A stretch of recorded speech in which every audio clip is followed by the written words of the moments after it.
I'm going to teach you everything you need to know to play Elemental Shaman in Cataclysm Classic. Starting off then, what race are we going to play? Well, if you are choosing Horde, I would recommend that you go the Troll route for the Berserking buff here.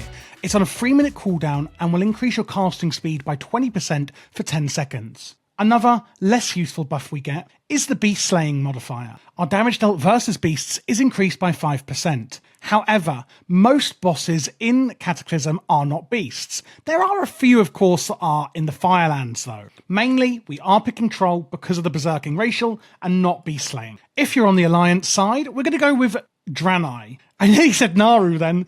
Because of Gift of the Naru, on a 3-minute cooldown, we can use this as a self-heal or defensive, healing 20% of our or somebody else's health over 15 seconds. The main reason, however, that we're picking Draenei, not Naru, I wish, is because of Heroic Presence, increasing our chance to hit with all spells and attacks by 1%. We will need to hit the hit cap as an Elemental Shaman, and this is going to reduce how many stats we're going to need to do it, meaning that we can reforge some of that stats, potentially, into something increasing our DPS. But what priority should we be getting our stats at? First and foremost, it should be getting as much intellect as possible. And the main way we'll be doing this is by just getting a higher and higher eye level of gear. All of our gear is pretty much going to have intellect on it. The second is actually going to be hit rating, as we've discussed, or spirit. Spirit is actually going to convert equally into hit rating, and we do need to hit 17% to hit our hit cap. The reason we can use Spirit is because of this talent here, Elemental Precision. Increases the Fire, Frost and Nature damage by 3% and grants you spell hit equal to 100% of any spirit you're getting from items or effects, meaning that all of your spirit turns into hit rating. After that, we're going to want to get Mastery and then Haste, and lastly, Critical Strike. Mastery is a new and really interesting stat that we've got. It's going to grant us a 30% chance for our Elemental Overload to occur. Elemental Overload causes a lightning bolt, chain lightning, or lava blast spell you cast to trigger a second similar spell on the same target that causes 75% of normal damage and no threat.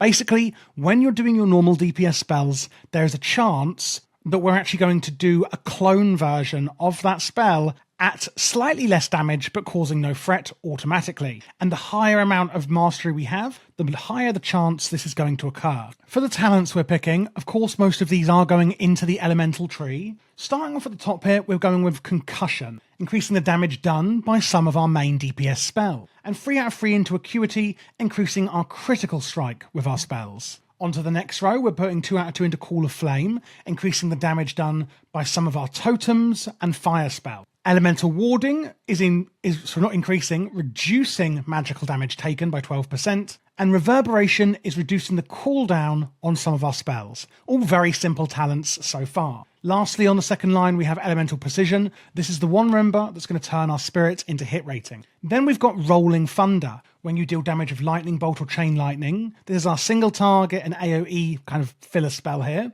While your Lightning Shield is active, which it should be at all times, this is one of our player enhancements we're going to be talking about later in the rotation, our Lightning Shield. When that is active, we have a 60% chance to recover some of our mana and generate an additional Lightning Shield charge up to a maximum of 9 charges. We then have Elemental Focus. After landing a non-periodic critical strike with Fire, Frost or Nature damage spell, you enter a clear casting state. And that's actually going to be reducing the mana cost of our next 2 damage or healing spells by 40%. This is going to be happening passively. FYI, sometimes you're going to proc this from a non-periodic, so a direct damage spell, critical strike, making our next 2 spells do cost less mana. We're going to be using Elemental Reach here, increasing the range of our Lightning Bolt, Chain Lightning, Fire Nova, etc. by 10 yards, and increasing the range of our Shock spells and Searing Totem by 15 yards. Searing Totem is this one down here that we're going to be using quite a lot. It's our main sort of fire damage totem, and especially if you're in a dungeon where you may be moving a lot, this is going to help because you're going to have to put it down less, or if you're going from one side of a boss room to the other, etc., it's just going to increase the range and just really be a big quality of life improvement for that totem. We've then got Elemental Oath. While clear casting from Elemental Focus is active, that is the effect where your next 2 spells are costing less mana. So when that is active, you deal 10% more spell damage. In addition, party and raid members within 100 yards receive a 5% bonus to their critical strike chance. 3 out of 3 into Lava Flows, increasing the critical strike damage of your Lava Burst, and the periodic damage of your Flame Shock by 60%. In addition, when your Flame Shock is dispelled, you gain 90% spell haste. A lot of these talents, as you can see so far, are just passive effects that are going to be happening as we do our rotation. If you're finding it confusing and you are new to Elemental Shaman, don't worry. I'm going to show you how all of the talents and glyphs come together into the rotation shortly. On the next row, we have Fulmination. When you have more than 3 lightning shield charges active, again, that's from this lightning shield here, which is going to put 3 charges on. When you have more than 3, your Earth Shock spell will consume any surplus charges, instantly dealing their total damage to the enemy target. So, if you're thinking, hang on a minute, when I use Lightning Shield I only get 3 charges, that is correct. Just to go over Lightning Shield quickly and how these few spells are going to interact with each other. The caster is surrounded by 3 balls of lightning. When a spell, melee or ranged attack hits the caster, the attacker will be struck for nature damage. This expends 1 lightning charge. It will not reduce the number below 3, however. So you only need to put this up at the start of a fight. Only 1 ball will fire every few seconds, lasts 10 minutes. And when you use your lightning or chain lightning, you can actually see that our charges are going up. And that is going to go up to a maximum of 9 charges. You can then see that that is actually impacting our Earth Shock. And when we use our Earth Shock, it's consuming those extra charges to do damage. And that is how those talents work. Then we have Elemental Mastery, a cooldown I'm going to talk about shortly. Totemic Wrath, causing your fire totems to increase the spell power of party and raid members by 10%. For example, your Searing Totem. You can see when I put this totem out, I then have the Totemic Wrath buff on me, increasing our spell power. And again, the fact that it's increasing its range there is going to be really helpful when we're doing damage with it. However, don't worry about the range regarding the Totemic Wrath buff, because as you can see here, it is for party and raid members within 100 yards, so it should be covering everyone. Lastly, we have Feedback and Lava Surge. We're not going into Earthquake. You can go into Earthquake if you'd like. What I would do is take 1 point out of Ancestral Swiftness here and put it into Earthquake only if you need Earthquake for large AoE fights where you're fighting a lot of targets. So the Feedback talent, your Lightning Bolt and Chain Lightning reduce the remaining cooldown of your Elemental Mastery, that's this cooldown here, and Lava Surge, giving your Flame Shock periodic damage ticks a 20% chance to reset the cooldown on Lava Burst. So we have Flame Shock here, and then we have Lava Burst. Lava Burst is on an 8-second cooldown. Basically, we have a chance that the damage from Flame Shock is actually going to reduce the cooldown on Lava Burst. What Earthquake does, which we're not taking in the main talent tree that I'm showing you, you cause the earth at the target location to tremble and break, dealing damage every 1 second to enemies within 8 yards, with a 10% chance of knocking them down. And again, we're only going to spec into that if we're doing AoE damage and there's a lot of adds, like maybe in a dungeon. We're going to put our remaining talents into Enhancement, 2 out of 2 into Elemental Weapons, increasing the passive bonuses granted by your Flame Tongue weapon, and the effectiveness of ongoing benefits of your Unleashed Elements ability by 50%. That is the remaining 2 items here on our Player Enhancements ability. Flame Tongue weapon is an enhancement we're going to put on our weapon at all times, and it lasts 30 minutes. Imbue the Shaman's weapon with fire, increasing magical damage done by 7%. Each hit causes an additional fire damage based on the speed of the weapon, where slower weapons cause more fire damage per swing. Unleashing this enhancement deals fire damage to an enemy target and increases the damage of your next spell by 30%, specifically your next fire spell. So how do we unleash it? Well, that is from the Unleash Elements spell here. It's on a 15-second cooldown, and you can use it on cooldown. And remember, when we use Unleash Elements, that is then going to unleash the enhancement on our Flame Tongue weapon, dealing fire damage and increasing the damage of our next fire spell. I would always use this in tandem with your Lava Burst. Lastly, we have Improved Shields, increasing the damage done by our Lightning Orbs. And then Ancestral Swiftness, reducing the cast time of our Ghost Wolf by 2 seconds and increasing movement speed by 15%. This is our Ghost Wolf here. Basically, we can cast it and we can turn into a Ghost Wolf, which is going to make us run faster, and you can use this at any time. It's a fantastic ability that we have. Going on to what glyphs we're using, we have Glyph of Flame Shock, increasing the duration of the dot or damage over time that Flame Shock has. Lava Burst, these are 3 prime glyphs, by the way. Your Lava Burst spell deals 10% more damage. And Lightning Bolt, increasing the damage dealt by Lightning Bolt. Very simple there. If, however, you are on a fight where you're actually going to be doing a hell of a lot of movement. Rather than using the Glyph of Lightning Bolt, you could use the Glyph of Unleashed Lightning instead. And this is basically going to allow your Lightning Bolt to be cast while moving. So if there's loads of mobility going on and you haven't got a chance to cast many spells, you should put this Glyph in and you can actually keep doing DPS while you are moving. Of course, if it's a more stationary fight, increasing the damage of Lightning Bolt is going to be beneficial because you aren't needing to move as much and won't be getting that DPS loss from movement. Looking at our major glyphs, we're going for the Glyph of Stoneclaw, which is basically going to mean that your Stoneclaw totem also puts an absorb shield on you, effectively making it a defensive spell. Glyph of Chain Lightning,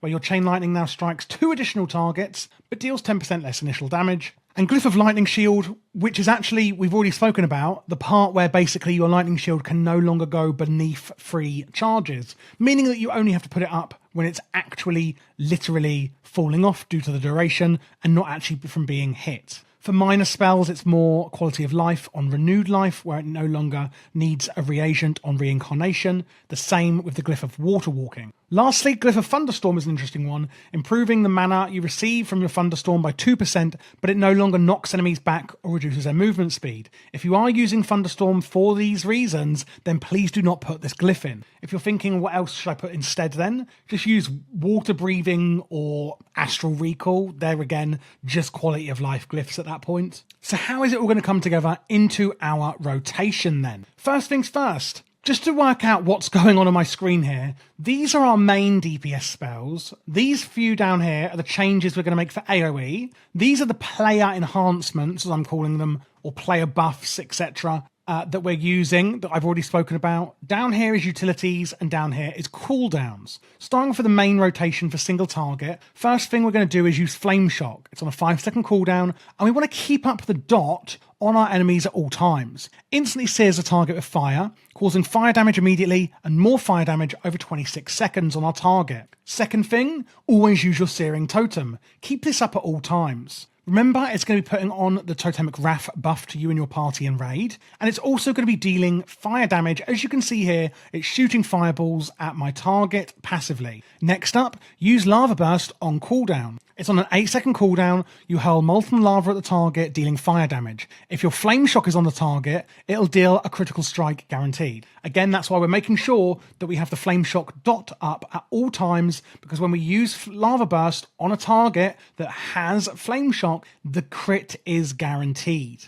Let's not forget our Lava Surge talent as well. Your Flame Shock's periodic damage has a 20% chance to reset the cooldown on Lava Burst. So that dot or damage over time from Flame Shock could also reset the cooldown on our Lava Burst instantly. And that's why I'm saying that you should be using Lava Burst on cooldown, and be aware that when it does suddenly come off cooldown, you should be using it again. We're going to be using our Earth Shock only when we have basically 7 to 9 charges of Lightning Shield, and Lightning Bolt is going to be our filler spell. Earth Shock shocks the target with concussive force, dealing damage and reducing their ranged and melee attack speed. Lightning Bolt just does lightning damage. Remember, when we do Lightning Bolt or Chain Lightning, we have a chance that we're going to get more stacks of Lightning Shield, and when we get to really high stacks of this, you can see that your Earth Shock is going to light up, so that you don't have to worry about always checking your Lightning Shield charges. When it gets to 9, Earth Shock will light up and you think, oh great, now I should use my Earth Shock and release all of those charges.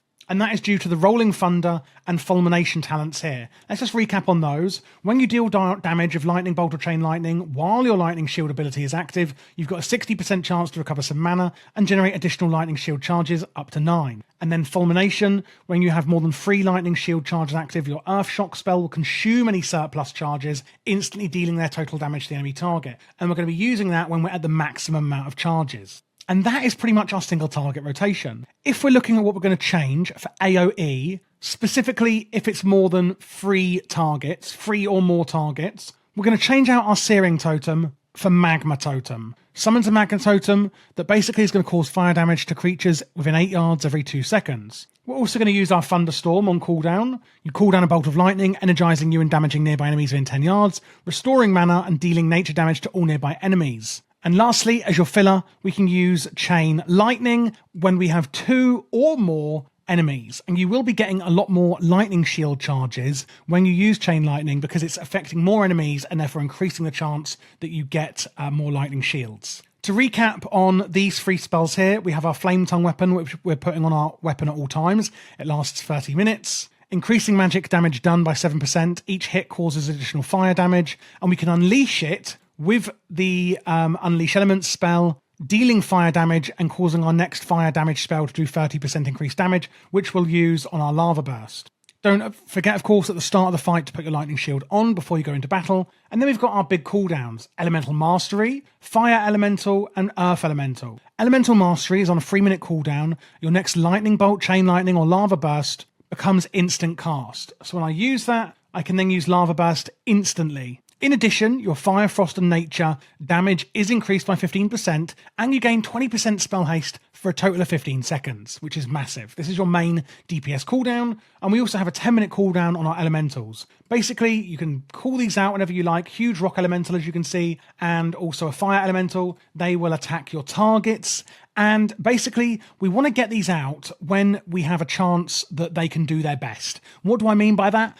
Don't pull them out if your enemy is about to fly off somewhere, phase into a different phase, and they're not going to be doing their damage to the target. You want to make sure you're using them when they can do the maximum damage to the target for a prolonged period of time. The Fire Elemental calls for Fire Elemental to rain destruction on the caster's enemies, and the Earth Elemental will protect you and your allies and attack your target as well. Finally, looking at the utilities we've already spoken about Ghost Wolf. Wind Shear is quite simply your interrupt or kick to interrupt your enemy's spellcasting. It's on a 15-second cooldown. Hex will incapacitate your target for a minute. Purge removes a beneficial magic effect from your enemy, and Spirit Walker's Grace, a really interesting one, means that you can actually cast your spells while moving, as you can see here, and that is going to be all of your spells. So if you do have a time of great mobility where you need to keep DPSing but are on the move, this is a fantastic cooldown you can use for that as well. Regarding the professions, enchants and gems we're going to be taking as an elemental shaman, mainly I want to highlight these 2 above my head. The Arcanum of Hyjal and the one from Pharazane. These need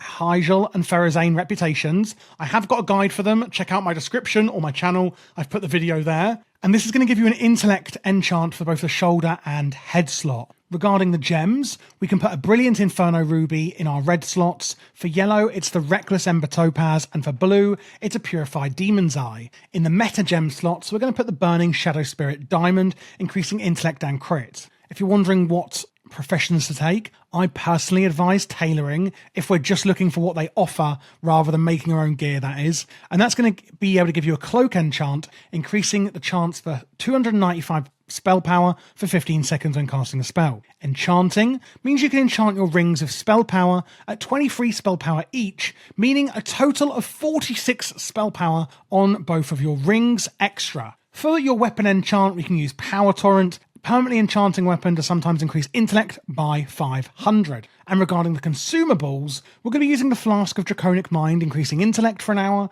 the Volcanic Potion, increasing intellect, and very interestingly, Flame Caps. These can be used, and they aren't actually going to share a cooldown with anything else. This works in the original Cataclysm, and unless Blizzard have changed it in Cataclysm, this should still work, which I believe it will do. Haven't seen anything about them cancelling it. And it's such a niche thing, I really can't even imagine that Blizzard might not even remember this is a thing. Flame Caps. You can actually farm these with Herbalism in Outland. Yes, that's right, from TBC. Chance to strike a ranged or melee target for 40 fire damage and increases fire spell power by 80, lasting 60 seconds on a 3-minute cooldown. For your Lava Burst, etc., this can actually really help you. Severed Sagefish Head is the food we can eat, adding 90 intellect and stamina. And if you need a healing potion, the Mythical Healing Potion is the one for you. And that is it, guys. That is how you're going to play Elemental Shaman in Cataclysm Classic. Hopefully this was really useful for you. If you do have any other questions, feel free to join my Discord, where I or another member of the community would be more than happy to try and help you where we can. And if you would like more one-to-one help, or you would like to get my LVI profiles that are very minimalist, written guides on how to log and simulate your character, etc., and other behind-the-scenes spreadsheets and keybinds that I think are useful for you guys, please do consider joining my Patreon. Most people use ad blocks these days, and in gaming, we don't make much money, especially at a channel of my size. So every single Patreon that we do have is really, really appreciated, if you would consider it. Otherwise, subscribing, liking, and just watching these videos really does support the channel as well. And if you are looking for other PvE specs for any class, whether Shaman or otherwise, check out this playlist here because I've done them all for you in Cataclysm Classic.